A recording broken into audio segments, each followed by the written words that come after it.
So, ఈ ప్రోగ్రామ్‌లో ఒక ఎర్రర్ ఉంది. Let's find it. బేసిక్‌గా ఈ ప్రోగ్రామ్ ఏంటి? ఒక లిస్ట్‌ని తీసుకున్నాం. దాన్ని సార్ట్ చేసి ఒక వేరియబుల్‌కి అసైన్ చేసాం. ఇప్పుడు న్యూ లిస్ట్‌ని ప్రింట్ చేస్తే మనకు అవుట్‌పుట్ ఏమొచ్చింది? నన్ వచ్చింది. But this is not we are expecting right. మనం ఏం ఎక్స్‌పెక్ట్ చేస్తున్నాం? సార్టెడ్ లిస్ట్ ప్రింట్ అవ్వాలి అని ఎక్స్‌పెక్ట్ చేసాం. బట్ ఇక్కడ మనకి నన్ వచ్చింది.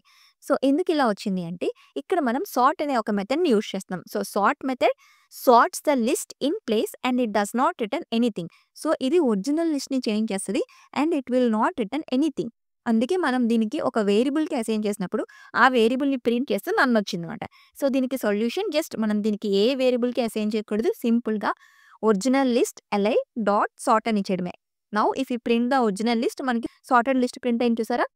So, when we want to change the original list then we can use this sort method. Clear? Otherwise, if we don't want to change the original list, we can use sorted function. So, simple గా new list equal to sorted of li. Now, if we print new list, మనకి sorted list print అయింది చూసారా? Original list change అవ్వకుండా new list మనకి return అవ్వాలి అనుకుంటే, we can use this sorted function. Clear? మరి ఇంకా ఇలాంటి యూస్ఫుల్ వీడియోస్ కోసం ఛానల్‌ని ఫాలో అయిపోండి.